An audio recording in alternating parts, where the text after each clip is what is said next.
Hello friends, मेरा नाम है सुशील। आई होप सब लोग घर पे होंगे और सेफ होंगे। तो आज के इस लेक्चर 2 में हम लोग डिस्कस करने वाले हैं जितने भी इंपॉर्टेंट थ्योरम्स है रिलेटेड टू लाइंस। आज हम वो सारे थ्योरम्स देखेंगे और इसका यूज करके हम लोग कैसे सम सॉल्व करते हैं वो भी आज हम लोग देखेंगे। सो आज की जितने भी थ्योरम्स होंगे सब आपके एग्जाम पॉइंट ऑफ व्यू से बहुत ही इंपॉर्टेंट होंगे। तो जैसा कि हमने लेक्चर 1 में पॉइंट, लाइन और एंगल के ऊपर एक डिटेल डिस्कशन किया था, जिसके वजह से वो वीडियो थोड़ी लंबी बन गई थी। सो अब से ऐसा नहीं होगा। अब से मैं आपके लिए छोटे छोटे वीडियोस लाते रहूंगा ताकि आपका इसमें इंटरेस्ट बढ़े। तो चलिए शुरू करते हैं बिना वक्त को बर्बाद करते हुए आज का हमारा ये वीडियो। तो चलिए फ्रेंड्स, फटाफट से हम लोग थ्योरम नंबर 1 को देख लेते हैं, जो कि बेस्ड ऑन लाइन है। तो हमारा थ्योरम नंबर 1 क्या कह रहा है? आई एम सॉरी, ये थ्योरम नंबर 1 होगा। तो हमारा थ्योरम नंबर 1 क्या कह रहा है? If two parallel lines are cut by a transversal. Parallel lines, तो आइए जान लेते हैं कि पैरेलल लाइंस होते क्या हैं।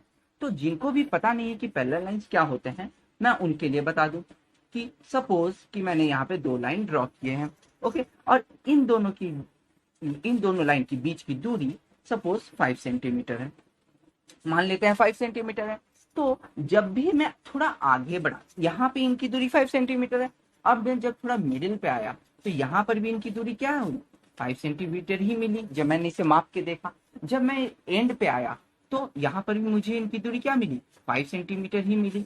तो हम लोग जिस तरह यहाँ पे आगे बढ़ते गए थ्रू आउट द लेंथ, हमें यहाँ पे उनकी जो डिस्टेंस है वो हमें 5 सेंटीमीटर ही मिली, मतलब इक्वल ही मिली। तो जब भी ऐसे डिस्टेंस इनके इक्वल हो थ्रू आउट द लेंथ, तो ऐसे लाइंस को, ऐसे दो लाइंस को हम लोग क्या बोलते हैं? ये दोनों आपस में क्या है? पैरेलल लाइंस हैं। तो ऐसे लाइंस क्या होते हैं? इनकी एक प्रॉपर्टी होती है कि ऐसे लाइंस कभी भी आपस में मीट नहीं करते। मीट कहने से मेरा मतलब, आइए हम लोग जान लेते हैं मीट कहने से क्या मतलब होता है। सपोज मैंने और दो लाइन ड्रॉ कर दी और यहाँ पे मेरा जो डिस्टेंस है सपोज कि 5 सेंटीमीटर है, लेकिन मैं जब भी धीरे धीरे आगे बढ़ने लगा, यहाँ पे मेरा डिस्टेंस कम के 3 सेंटीमीटर हो गया। तो जैसे जैसे मैं आगे बढ़ता जा रहा हूँ, देखिए ये जो इन दोनों की जो डिस्टेंस है वो धीरे धीरे कमते जा रही है। तो इसी तरह ये कमते कमते कमते कमते क्या होती है, आपस में कहीं ना कहीं जब ये हम लोग इसे और बढ़ाते जाएं तो ये कहीं ना कहीं एक दूसरे से मीट करेंगी। तो ऐसे लाइंस को हम लोग क्या बोलते हैं? पैरेलल लाइंस नहीं बोलते हैं। तो ऐसे लाइंस जो कभी मीट ना करे वैसे लाइंस क्या हो जाते हैं? पैरेलल लाइंस हो जाते हैं। तो चलिए अब हम लोग आगे बढ़ते हैं अपने थ्योरम पे कि if two parallel lines cut by a transversal then the corresponding angles are equal in value. तो चलिए हम लोग दिखा देते हैं। दो पैरेलल लाइन मैंने ड्रॉ कर दी और यहाँ पे मैंने क्या कर दी? ट्रांसवर्सल। ट्रांसवर्सल का मतलब क्या होता है? कोई भी तिरछी रेखा। तो मैंने एक यहाँ पे क्या कर दी? तिरछी रेखा। ये जो तिरछी रेखा होती है इसे हम लोग क्या कहते हैं? ट्रांसवर्सल। तो मैंने एक क्या कर दिया, इसके ऊपर एक ट्रांसवर्सल ड्रॉ कर दी, मैंने एक तिरछी रेखा ड्रॉ कर दी। तो अब मैं इसको एक नाम दे देता हूँ ए बी, और यहाँ पे मेरा क्या हो गया? C D. तो ये मैंने नाम दे दिया। और आपको इस लाइन पे 4 एंगल्स दिख रहे होंगे। कौन कौन से? एक ये हो गए, ये हो गए। फिर यहाँ पर भी मेरे को नीचे के लाइन में भी 4 एंगल्स दिखे। तो इन एंगल्स को भी मैं नाम दे देता हूँ। तो चलिए नाम दे देते हैं एंगल्स के। एंगल यहाँ पे दे देते हैं पी क्यू आर एस, और यहाँ पर भी मैं दे देता हूँ एंगल एम एन ओ। एस तो ले लिया है तो मैं यहाँ पे ले लेता हूँ टी। ओके, तो ऐसे मुझे 4 एंगल मिले। तो ठीक है, तो मुझे ऐसे 4 एंगल्स मिले, ऊपर भी 4 नीचे भी 4, तो टोटल 8 एंगल्स। तो अब यहाँ पे अब इस स्टेटमेंट में मैंने एक ऐसा सिंबल यूज किया है। देखिए ऐसे दो लाइंस को ऐसे मैंने लिख दिया। ये इसका मतलब होता है पैरेलल। मतलब है जब भी आगे जाकर हम लोग जब सम बनाएंगे या फिर हम लोग सम देखेंगे, आपको कुछ ऐसे दिखे होंगे कि ए बी और सी डी दोनों पैरेलल है, तो हम लोग इसे ऐसे लिख देंगे, ऐसे दो लाइन लिख देंगे और लिख देंगे। तो ऐसा अगर लिखा होगा तो आपको इसमें समझ में आ जाना चाहिए कि ए बी और सी डी ये जो दो लाइंस है ये क्या है? आपस में पैरेलल है। तो आप इसे इस तरह से ड्रॉ कर लेंगे दो पैरेलल लाइंस को। तो आई होप कि आपको ये समझ में आ गया होगा। तो चलते हैं फटाफट से। और क्या आगे बोला है कि transversal then the corresponding angles are equal. Corresponding angles किसे कहते हैं? जब भी दो एंगल्स सेम साइड को फेस कर रहे हो, ऐसे एंगल्स को क्या बोलते हैं? Corresponding angles. तो कॉरेस्पॉन्डिंग एंगल्स को जान लेते हैं। सपोज कि मैं यहाँ पे एक आदमी खड़ा है सपोज, तो इस आदमी को कौन कौन देख पाएगा? क्यू देख पाएगा, ओके, और एन देख पाएगा। तो क्योंकि इसका जो डायरेक्शन है, इसका जो फेस है वो कहीं ना कहीं इस तरफ है, ठीक है, और इसका फेस ये जैसे कि नीचे है, तो ये नीचे, आप बोल सकते हैं कि एस भी तो देख सकता है, नहीं, एस का फेस क्या है, नीचे की तरफ है, तो ये नीचे देखेगा, ये इस इंसान को नहीं देख पाएगा। इसको और कौन देख सकता है? इसको एन देख सकता है, क्योंकि इसका भी फेस उसी की तरफ है। तो जब भी कोई भी दो या तीन या फिर जितने भी एंगल्स हो, अगर वो सारे अगर किसी एक डायरेक्शन को फेस कर रहे हो, तो ऐसे एंगल्स को क्या बोलते हैं? Corresponding angle. तो यहाँ पे जो एक ही डायरेक्शन को, मैंने अब देखिए Q और N, ये दोनों जिस तरह एक ही डायरेक्शन को फेस कर रहे थे, तो ऐसे में क्या होता है, Q और N क्या हो गए? ये आपस में कॉरस्पॉन्डिंग एंगल्स हो गए। तो क्या बोला गया है? कॉरस्पॉन्डिंग एंगल्स ये क्या होंगे? इक्वल इन वैल्यू होंगे, माने इनका जो वैल्यू होगा वो इक्वल होगा। इक्वल होने का क्या मतलब है? सपोज अगर इस Q का, इस एंगल का वैल्यू अगर सपोज की 75 डिग्री है, तो मैंने क्या बोला कि ये भी तो Q का कॉरस्पॉन्डिंग एंगल क्या है? N है, तो N का भी वैल्यू क्या हो जाएगा? 75 डिग्री ही होगा। तो कॉरस्पॉन्डिंग एंगल्स का आपको पता चल गया होगी, कॉरस्पॉन्डिंग एंगल्स किसे कहते हैं और इनका वैल्यू कैसे सेम होता है। तो थ्योरम से हमें पता चला कि कॉरस्पॉन्डिंग एंगल्स के वैल्यू क्या होते हैं? सेम होते हैं। सपोज ये P है और ये M है, ये दोनों एक ही डायरेक्शन को फेस कर रहे हैं, तो P का जो वैल्यू होगा, सपोज P का वैल्यू अगर 125 डिग्री है, तो M का भी वैल्यू क्या होगा? 125 डिग्री ही होगा। तो अब हम लोग लिख देते हैं कि यहाँ पे हमें कितने कॉरस्पॉन्डिंग एंगल्स मिल रहे हैं, देख लेते हैं। पहला था हमारा Q और N, तो Q और N क्या हो गए? इक्वल हो गए, ये दोनों आपस में क्या है? कॉरस्पॉन्डिंग एंगल्स हैं। उसके बाद क्या आ जाता है हमारा P और M क्या हो गए? आपस में कॉरस्पॉन्डिंग एंगल्स है, तो ये दोनों आपस में क्या होंगे? इक्वल होंगे, क्योंकि थ्योरम में ऐसा कह दिया गया है। अब आपको अगर इस थ्योरम का प्रूफ चाहिए तो आप मुझे कमेंट कर सकते हैं, तो मैं इनका प्रूफ अलग से, मैं इनके प्रूफ के लिए अलग एक वीडियो बना दूंगा, ठीक है, क्योंकि जो 7-8 में पढ़ते हैं, जिनका ज्योमेट्री स्टार्ट हुआ है, उनका बहुत सारे इस लाइन से रिलेटेड बहुत सारे थ्योरम्स है, तो उनको थ्योरम्स का प्रूफ भी चाहिए। अगर आपको इसका प्रूफ चाहिए तो आप मुझे प्लीज कमेंट कर दीजिएगा। तो अब हम लोग आ जाते हैं टॉपिक पे। तो जिस तरह P और M क्या हो गए? कॉरस्पॉन्डिंग एंगल्स हो गए। उसी तरह R और O भी देखिए सेम डायरेक्शन को फेस कर रहे हैं, तो R और O भी क्या हो गए? कॉरस्पॉन्डिंग एंगल्स हो गए। उसी तरह S और T भी क्या क्या कर रहे हैं? सेम साइड को फेस कर रहे हैं नीचे की तरफ, तो S और T भी क्या हो गए? कॉरस्पॉन्डिंग एंगल्स हो गए। आई होप कि आपको ये जो थ्योरम है ये आपको समझ में आ गया होगा। आप इसका स्क्रीनशॉट भी ले सकते हैं, और अगर आप कहिए तो मैं आपको कॉरस्पॉन्डिंग एंगल्स के यहाँ पे एक छोटा सा डेफिनेशन भी लिख के दिखा सकता हूँ, ताकि आप कभी भी इस चीज को भूले नहीं। ओके, कॉरस्पॉन्डिंग एंगल्स क्या होते हैं? मैं यहाँ पे आपको छोटा सा डेफिनेशन लिख देता हूँ कि इफ टू एंगल्स, टू या इससे भी ज्यादा, इफ टू और मोर angles facing the same direction,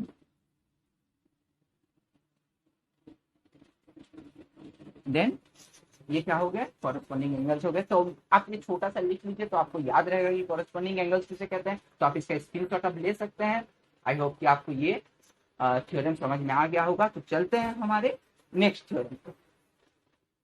friends, अब चलिए फटाफट बात कर लेते हैं थ्योरम नंबर 2 की। तो थ्योरम नंबर 2 हमारा क्या कह रहा है? If two parallel lines cut by a transversal then the alternate angles are equal in value. तो जैसा कि हमारा जो डायग्राम है वो तो आपका सेम होगा, क्योंकि यहाँ पर भी बोल दिया है two parallel lines cut by a transversal, तो मैंने दो पैरेलल लाइन को ट्रांसवर्सल से कट कर दिया है। तो चलिए अब आगे बढ़ते हैं, बात करते हैं अल्टरनेट एंगल्स की। तो अल्टरनेट एंगल्स होते क्या हैं, पहले हम लोग ये जान लेते हैं। जिस तरह कॉरस्पॉन्डिंग एंगल्स में हम लोगों ने देखा कि दो एंगल्स सेम डायरेक्शन को क्या कर रहे थे? फेस कर रहे थे। तो अल्टरनेट एंगल ठीक उसका ऑपोजिट होता है। क्या होता है कि जब दो या दो से ज्यादा, टू और मोर देन टू, जब ये फेस करते हैं क्या? Facing opposite direction. ओके, जो कि जब दो एंगल्स माने ऑपोजिट डायरेक्शन में फेस कर रहे हो, ऑपोजिट डायरेक्शन, तो ऐसे एंगल्स को हम लोग क्या बोलते हैं? Alternate angles. जिस तरह यहाँ पे आप देख सकते हैं पी, सॉरी यहाँ पे होगा पी। ओके, जिस तरह आप यहाँ पे देख सकते हैं कि पी इस तरफ फेस किया हुआ है तो टी नीचे की तरफ फेस किया हुआ है, पी ऊपर की तरफ किया है तो टी नीचे की तरफ फेस किया हुआ है। अब ओ भी देख सकते हैं, इस तरफ किया है तो क्यू उस तरफ किया है, तो पी और टी क्या हो गए, एक दूसरे के अल्टरनेट एंगल्स हो गए। उसी तरह क्यू और ओ भी क्या हो गए, एक दूसरे के अल्टरनेट एंगल्स हो गए। अब बात आ जाते हैं, अब आप बोल सकते हैं कि P और S भी तो अल्टरनेट एंगल्स हो सकते हैं, क्योंकि देखिए P ऊपर की तरफ कर रहा है और S नीचे की तरफ। तो अब यहाँ पे मैं बात आ जाता हूँ, यहाँ पे आपको इसके अंदर दो और केसेस हैं। क्या, एक हम लोग बात करते हैं interior interior interior alternate angles की। ओके, अब और एक आता है एक्सटीरियर अल्टरनेट एंगल। ओके, तो इंटीरियर अल्टरनेट एंगल क्या होते हैं, एक्सटीरियर अल्टरनेट एंगल क्या होते हैं। एक्सटीरियर किसे कहते हैं, देखिए पी क्यू और ओ टी। आप इन चारों को देखिए, पी को, क्यू को, ओ और टी को, ये चारों क्या हो गए, एक्सटीरियर एंगल्स हो गए। कैसे हो गए, देखिए ये सारे बाहर की तरफ है। ओके, ये सारे बाहर की तरफ फेस कर रहे हैं कि नहीं, तो ये चारों एंगल मेरे क्या हो गए, एक्सटीरियर एंगल हो गए। अब जहां की एन एस आर एम, ये चारों क्या हो गए, इंटीरियर, क्योंकि ये सारे क्या हो रहे हैं, अंदर की तरफ फेस कर रहे हैं, तो ये हमारे इंटीरियर एंगल्स हो गए।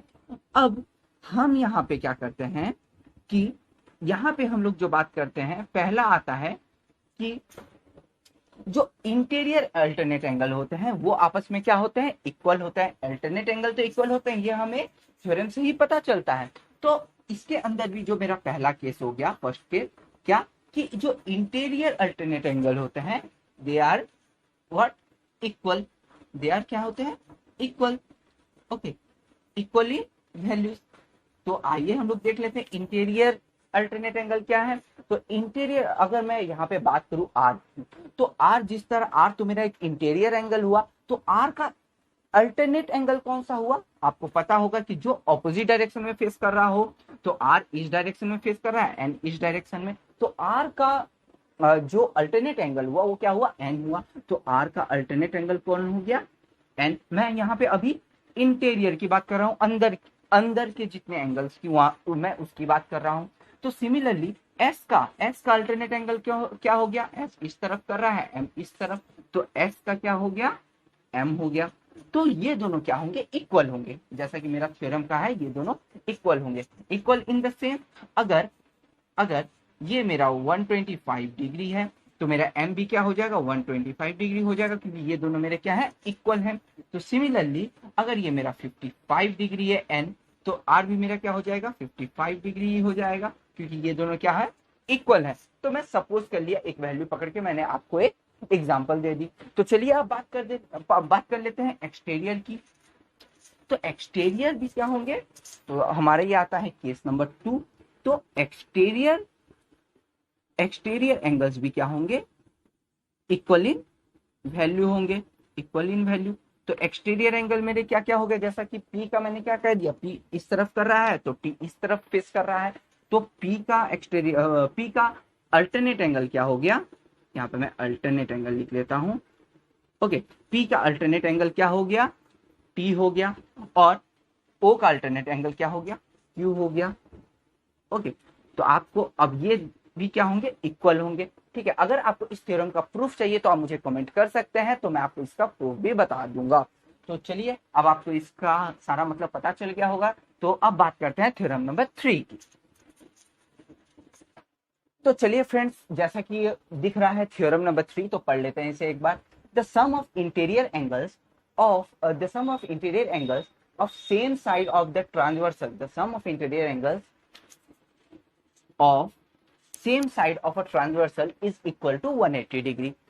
अब इस थ्योरम को हम लोग, इस थ्योरम से क्या हमें जानने को मिलता है कि जो इंटीरियर एंगल के सम है, ओके, जो कि लेकिन वो क्या होने चाहिए, same side of the transversal. ठीक है, तो जैसे इंटीरियर एंगल्स मेरे क्या हो गए, इंटीरियर एंगल्स मुझे पता है कि यहाँ पे मेरे 4 इंटीरियर एंगल है जो कि अंदर की तरफ है। कौन कौन से, आर, एस, एम और एन। ओके, तो ये मेरे क्या हो गए, 4 इंटीरियर एंगल हो गए। ठीक है, यहाँ पे मैं लिख देता हूँ इंटीरियर एंगल्स। ओके, तो मेरे यहाँ पे 4 इंटीरियर एंगल हो गए। ओके, तो इस इंटीरियर एंगल्स को, ठीक है, तो जो कि सेम साइड में हो, जैसे सेम साइड का क्या कहने का मतलब कि ट्रांसवर्सल के सेम साइड पे, देखिए ये मेरा ई एफ मेरा ट्रांसवर्सल है, तो एस और एन ये मेरे एक साइड पे हैं, आर और एम एक साइड पे हैं। ओके, एस और एन मेरे क्या है, राइट हैंड साइड पे है, आर और एम मेरे लेफ्ट हैंड साइड पे है। लेकिन ये क्या बोला है, जो सेम साइड पे हो, तो सेम साइड में कौन कौन है, एस और एन, ठीक है, ये दोनों सेम साइड पे है, आर और एम ये दोनों आपस में सेम साइड पे है, तो इनका जो क्या होता है, सम होता है। ठीक है, तो सेम साइड, तो मैं पहले एस की बात करता हूं, एंगल एस और एंगल एन मेरे क्या है, सेम साइड पे है, तो इनका जो सम होता है, सम, ओके, इनका सम क्या होता है, 180 डिग्री होता है। ओके, इनका सम क्या होता है, 180 डिग्री होता है। सिमिलरली उसी तरह हम बात कर लेते हैं आर और एम की। आर और एम भी तो सेम साइड में, ये दोनों ही लेफ्ट हैंड साइड पे हैं, तो आर और एम क्या है, सेम साइड में है, और इनका भी तो सम क्या होगा, 180 डिग्री ही होगा। ओके, इनका भी सम क्या होगा, 180 डिग्री ही होगा। ठीक है, सो ये सब हम जब सम करेंगे तो उसमें हम लोग ये सारी चीजें यूज करेंगे, तो ये सारी चीजें आपको वहां पे और भी अच्छे से समझ में आएंगी। तो अब तक के लिए आप इसे नोट कर सकते हैं। और मैंने यहाँ और देखिए और एक बात लिखी है, interior angles on same side of the transversal are supplementary. Okay, तो दोनों का कहने का मतलब सेम है, जो कि इंटीरियर एंगल है, ओके, इंटीरियर एंगल जो कि same side of the transversal है। तो जैसा कि मैंने कहा कि ये दो चारों ही इंटीरियर एंगल है, और सेम साइड में कौन कौन है, एस और एम सेम साइड में है, आर और एम सेम साइड में है, तो इनका क्या होगा, ये दोनों क्या होंगे, सप्लीमेंट्री, मतलब एस और एन दोनों क्या होंगे, सप्लीमेंट्री होंगे। सप्लीमेंट्री क्या होता है, ये मैंने आपको लेक्चर 1 में बता दिया था कि जब भी दो एंगल्स का सम 180 डिग्री हो जाए, वैसे दो एंगल्स को क्या बोलते हैं, सप्लीमेंट्री एंगल्स। तो यहाँ पे एस और एन दोनों को मिला के मुझे कितना मिला, 180 डिग्री मिला, तो एस और एन मेरा क्या हो गए, सप्लीमेंट्री एंगल्स हो गए। तो दोनों का कहने का मतलब बिल्कुल ही सेम है, यहाँ से भी 180 डिग्री के इक्वल होता है, और यहाँ पर भी आप दोनों को सम करेंगे तो 180 डिग्री के इक्वल होगा, और यहाँ पे जबकि सप्लीमेंट्री कह दिया है तो एंगल एस और एंगल एन दोनों को जोड़ेंगे तो 180 डिग्री ही होगा। तो आई होप कि आपको ये जो थ्योरम है आपको समझ में आ गया होगा। तो अब चलते हैं हमारे नेक्स्ट थ्योरम के ऊपर, थ्योरम नंबर 4 के ऊपर, जो कि बिल्कुल ही सेम है। ठीक है, बिल्कुल ही सेम है, कुछ नहीं है, बस यहाँ पे मैं मिटा के क्या कर देता हूँ, एक्सटीरियर एंगल की बात कर देता हूँ, क्या कर देता हूँ, एक्सटीरियर। ठीक है, बाकी स्टेटमेंट सेम है। ओके, यहाँ पर भी क्या होगा, सेम उसी तरह का होगा। ये हो गया मेरा ई एफ, ये हो गया मेरा ए बी सी डी। तो जैसा कि यहाँ पे मुझे 4 एंगल्स मिल रहे थे, मैं फटाफट ड्रॉ कर लेता हूँ। Angle P Q R S, और यहाँ पे एंगल एम एन ओ, और यहाँ पे टी। तो जैसा कि मैंने इंटीरियर एंगल का सम 180 डिग्री होता है, यहाँ पे एक्सटीरियर एंगल मेरे क्या हो गए, पी क्यू ओ टी। मैंने पहले ही कह दिया था, ये चारों बाहर की तरफ फेस करें तो ये एक्सटीरियर एंगल हो गए। अब इन ये भी जो सेम साइड में होंगे, देखिए क्यू और टी ये राइट हैंड साइड में है, पी और ओ ये लेफ्ट हैंड साइड में है। तो जो सेम साइड वाले एंगल्स हैं उन दोनों को अगर आप ऐड करते हैं तो आपको 180 डिग्री मिलेगा। जैसे मैं पी और ओ सेम साइड में है, तो P और O को जब मैं ऐड करूंगा तो मुझे क्या मिलेगा, 180 डिग्री मिलेगा। और इसी तरह Q और T भी सेम साइड में है, तो Q और T को जब मैं ऐड करूंगा तो मुझे क्या मिलेगा, 180 डिग्री मिलेगा। तो आई होप कि आपको ये समझ में आ गया होगा, दोनों ही जो थ्योरम है वो बिल्कुल सेम है। ये थ्योरम नंबर 4 था। सो अब चलते हैं हमारा लास्ट थ्योरम, जो कि है 5th नंबर थ्योरम। तो चलते हैं हमारे 5th नंबर थ्योरम पे।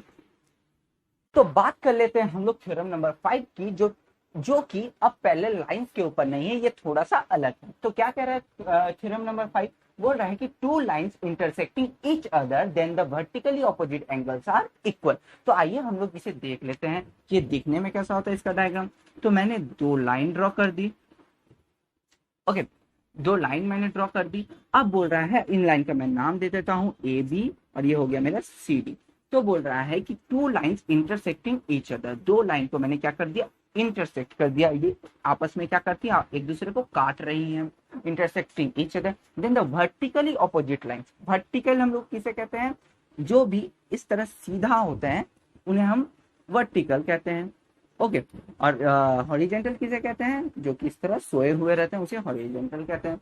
तो वर्टिकली ऑपोजिट लाइन, ओके, तो वर्टिकली क्या है, जो कि ऐसे एंगल्स हो, ओके, वर्टिकली एंगल्स हम लोग ऐसे बोलते हैं। तो ये मेरे हो गए ये एक एंगल और ये एक एंगल, ये मेरे ये दो एंगल क्या हो गए, इनका मैं नाम दे देता हूँ एंगल एम और एंगल एन।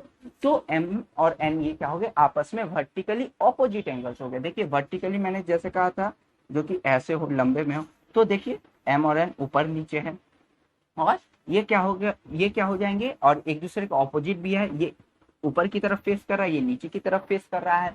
तो ऐसे क्या होता है कि ऑपोजिट एंगल्स क्या होंगे, आर इक्वल, इन दोनों का जो वैल्यू होगा वो क्या होगा, इक्वल होगा। आइए देख लेते हैं किस तरह इक्वल होता है। ठीक है, तो ये जैसे m है, तो अगर m का वैल्यू अगर सपोज 125 डिग्री होता है, तो n का भी वैल्यू क्या होगा, 125 डिग्री ही होगा। ओके, तो ये बहुत ही छोटा सा थ्योरम है। ठीक है, मैं यहाँ पे कर देता हूँ m और n क्या होंगे, इक्वली होंगे। अगर ये 125 डिग्री होता है तो ये भी 125 डिग्री होगा। तो आपको आई होप ये थ्योरम आपको समझ में आ गया होगा। वैसे इस थ्योरम में कुछ है नहीं। ठीक है, तो इसमें मैं आपको और एक बात बता दूं, अगर ये दोनों सेम हैं तो ये दोनों भी क्या होंगे, इक्वल ही होंगे। ठीक है, ये भले हॉरिजॉन्टल है लेकिन ये दोनों भी इक्वली होंगे। कैसे होंगे, अब मैं आपको इसका एक छोटा सा प्रूफ दे देता हूँ। ठीक है, अब मैंने जैसे कि आपको कहा था कि स्ट्रेट लाइन जो भी होते हैं ये कितने डिग्री का एंगल बनाता है, 180 डिग्री का। ठीक है, तो अब आप देखिए, अब आप देखिए इसे अच्छे से, ये ए बी क्या है, स्ट्रेट लाइन है, तो ये भी एक क्या है, 180 डिग्री का एंगल बनाता होगा। तो मैंने जैसा कि सपोज यहाँ पे मैंने सपोज यहाँ पे मान लिया कि ये एंगल है, ये मेरा 125 डिग्री का है। तो अब ये एंगल कितने का होगा, तो आप देख लीजिए कि ये अगर मेरा ए बी है, ठीक है, यहां से एक जो सी गया है, ये मेरा जो सी है, ये एंगल मेरा अगर 125 डिग्री होता है तो ये एंगल कितना होगा, जबकि हमको पता है कि ये मेरा पूरा 180 डिग्री होता है। ठीक है, ये पूरा मेरा 180 डिग्री है, 180 डिग्री से 125 निकाल दीजिए। ठीक है, तो आ गया मेरा 55 डिग्री। तो ये मेरा कितना हो जाएगा, 55 डिग्री। ओके, तो मेरा ये एंगल कितने का हो गया, 55 डिग्री का। अब बात करते हैं, मैंने क्या कहा था, ये एंगल भी इस एंगल के बराबर होगा। तो अब देख लेते हैं, देखिए जिस तरह m 125 है, तो अकॉर्डिंग टू थ्योरम अगर ये 125 होता है तो ये भी 125 होता है। तो ये जब 125 है तो ये कितने का होगा, तो सिमिलरली देखिए ये 120, ये टोटल कितना होता है, 180 होता है, जिसमें से ये कितना हो गया, 125 हो गया, तो ये भी कितना का हो जाएगा, 55 डिग्री का। तो हम लोग सिर्फ ये और ये एंगल ही सेम नहीं होते, ये और ये एंगल भी क्या होते हैं, आपस में इक्वल होते हैं। तो चलिए, आई होप कि आपको ये सारी चीजें समझ में आ गई होंगी। अब चलिए मैं आपको इस पे एक सम देता हूँ। ठीक है, और उस सम को सॉल्व करते हैं। तो हम लोग अब तक जितने भी इस वीडियो में जितने भी हम थ्योरम्स पढ़े हैं वो सारी चीजें आपको क्लियर हो जाएंगी। तो चलते हैं एक सम देखते हैं। लीजिए फ्रेंड, हमने एक क्वेश्चन ले लिया है यहाँ पे। ठीक है, आप इसको अच्छे से देख सकते हैं। ठीक है, कि मेरा ये डी सी और ए बी दो लाइन सेगमेंट है। ओके, और मैंने दो लाइंस को सी ए और डी बी को क्या किया है, इंटरसेक्ट किया है। तो मेरा क्वेश्चन क्या पूछ रहा है, मुझे यहाँ पे कुछ एंगल्स निकालने हैं। कौन कौन से, एंगल डी ओ सी। ठीक है, तो हम लोग पहले क्या करेंगे, एंगल डी ओ सी। एंगल डी ओ सी का मतलब मैंने आपसे बहुत बार कहा है कि जो भी मैं मिडिल पे लिखता हूँ, हाँ, इसका मतलब मैं उसी की बात कर रहा हूँ, मैं उसी एंगल की बात कर रहा हूँ। तो यहाँ पे डी ओ सी मतलब, चलिए डी से चलते हैं, डी से चलते हैं, फिर ओ की तरफ जाते हैं। डी ओ सी देखिए, डी से चलिए, फिर ओ की तरफ जाइए, फिर सी की तरफ मुड़ जाइए, सी की तरफ मुड़ जाइए। तो ये पॉइंट मेरा ओ है, डी से मैंने चला, ओके, डी से मैंने चला और ओ की तरफ गया, फिर से मैं कहाँ मुड़ गया, सी की तरफ मुड़ गया। मतलब कहीं ना कहीं ये इस एंगल की बात कर रहा है। ओके, डी से चला, ओ के बाद मैंने सी पे मुड़ गया, तो कहीं ना कहीं इस एंगल की बात कर रहा है। तो मुझे ये एंगल क्या करना है, फाइंड करना है। तो जैसे कि मैंने अभी कहा है आपको कि जब भी दो लाइन इंटरसेक्ट होते हैं, ओके, और वहां पे मैंने आपको दिखाया प्रूफ करके, ठीक है, कि किस तरह से ये इक्वल होते हैं, आपको सभी को मैंने प्रूफ करके दिखा दिया। तो अब आगे बढ़ते हैं, मुझे ये एंगल फाइंड करना है। ठीक है, तो ये एंगल हम फाइंड करेंगे कैसे? देखिए ये डी बी, जैसा कि मैंने अभी इंटरसेक्टिंग इस थ्योरम नंबर 5 के प्रूफ को दिखाया, सेम इसको भी वैसा ही कर लीजिए। ये जो डी बी है, ये जो डी बी इस तरह हमें दिख रहा है, इसका अगर मैं बात करूँ ये पूरे एंगल की, तो आप बोले कि 180 डिग्री होता है। अब देखिए होता है ये तो टोटल, ये टोटल कितना होता है 180 डिग्री, टोटल 180 डिग्री होता है ये। लेकिन उसमें से मुझे 115 डिग्री क्या है दे दिया गया है, 115 डिग्री इस तरह मुझे दे दिया गया है। तो ये जो रिमेनिंग एंगल है ये कितने का हो जाएगा 180 माइनस 115, तो ये कितने का हो गया मेरा, ये मेरा हो गया 65 डिग्री का। तो ये मेरे कितने का हो गया 65 डिग्री का। तो आ जाइए अब बात कर लेते हैं। तो आई होप कि आपको ये कैसे आया समझ में आ गया होगा। तो हमने इसे सॉल्व कर दिया, ये कितने का आया 65 डिग्री का। अब मुझे पूछा है डीसीओ का वैल्यू, तो डी सी, चलिए डी से चलते हैं, डी से हमने चला, ठीक है। उसके बाद सी के बाद मैं कहा मुड़ गया, ओ की तरफ मुड़ गया। तो मैंने क्या कहा था, जो हम लोग बीच में लिखते हैं उसी एंगल की बात करता है, तो कहीं ना कहीं सी को मैंने यहाँ बीच में लिखा था, तो ये इस एंगल की बात कर रहा है, ठीक है। तो ये एंगल मेरा कितना होगा, तो हम लोग को पता है कि ट्रायंगल में, ओके, ट्रायंगल का एक प्रॉपर्टी होता है कि ट्रायंगल के जो तीनों साइड होते हैं उनका जो सम होता है वो 180 डिग्री होता है। मतलब एंगल डी, एंगल ओ और एंगल सी, ठीक है, इन तीनों का मेरा जो सम आना चाहिए वो कितना आना चाहिए 180 डिग्री आना चाहिए। तो इसमें से एंगल डी आपको दे दिया है 65 डिग्री, प्लस एंगल ओ भी आपको दे दिया है 65 डिग्री। तो एंगल सी कितने का हो जाएगा, तो 65 प्लस 65 कितना हो गया, अब यहाँ पे हम लिख देते हैं इक्वल टू 180 डिग्री। तो 65 प्लस 65 कितना हो गया, मैं यहाँ पे कर देता हूँ 130, okay, 130 plus angle C equal to 180 degree. तो एंगल सी का वैल्यू क्या आ गया 180 माइनस 130 डिग्री, तो 50 डिग्री। तो इसका वैल्यू क्या आ गया 50 डिग्री। चलिए तो हमने इसे भी फाइंड कर लिया, ये क्या हो गया 50 डिग्री। देखिए जो ट्रायंगल का जो मैंने ये प्रॉपर्टी बताया है, इसके अब जो मैं लेक्चर 3 में मैं आपको ट्रायंगल भी पढ़ाने वाला हूँ, और ट्रायंगल में हम लोग पढ़ेंगे उसके सारे प्रॉपर्टीज और उसके सारे थ्योरम। सेम इसी तरह हम लोग एक एक स्टेप करके चलेंगे ताकि आपका बेसिक से सारा कॉन्सेप्ट क्लियर होता रहे। तो अभी के लिए बस इतना जान लीजिए कि ट्रायंगल के ये तीनों एंगल का जो सम होता है, माने जो जोड़ होता है वो होता है 180 डिग्री का। तो आई होप कि आपको ये समझ में आ गया होगा। अब आते हैं हम लोग अपने नेक्स्ट क्वेश्चन की तरफ, ओ ए बी। हमें क्या फाइंड करना है, ओ ए बी, मतलब ए एंगल की बात हो रही है मगर किस एंगल की। चलिए चलते हैं, ओ से चलते हुए हम लोग ए की तरफ आए, फिर बी की तरफ मुड़ गए, मतलब हमारा इस एंगल की बात हो रहा है। तो ओ ए बी हम लोग कैसे फाइंड करेंगे, मैंने आपको अभी अभी जस्ट कहा था, जब भी आपको ये जेड जैसा कुछ मिले, ठीक है, जब भी आपको ये जेड जैसा कुछ मिले, तो ये जो एंगल होता है और ये एंगल, ये दोनों क्या होते हैं इक्वल होते हैं। तो देखिए यहाँ पे डी सी से अगर हम ऐसे जाएं, तो देखिए मेरे को एक जेड जैसा मिल रहा है, डी सी से गए, फिर सी के बाद ए पे आए, फिर हम लोग बी की तरफ गए, तो मुझे एक क्या है, एक जेड जैसा मिल रहा है। तो ये अगर 50 डिग्री हुआ तो ये भी क्या होगा 50 डिग्री ही होगा। तो हमको ये भी मिल गया, ये भी क्या होगा मेरा 50 डिग्री। तो आई होप कि आपको ये समझ में आया होगा। तो आज के लिए बस इतना ही, मैं वीडियो को और ज्यादा लंबा नहीं करूंगा।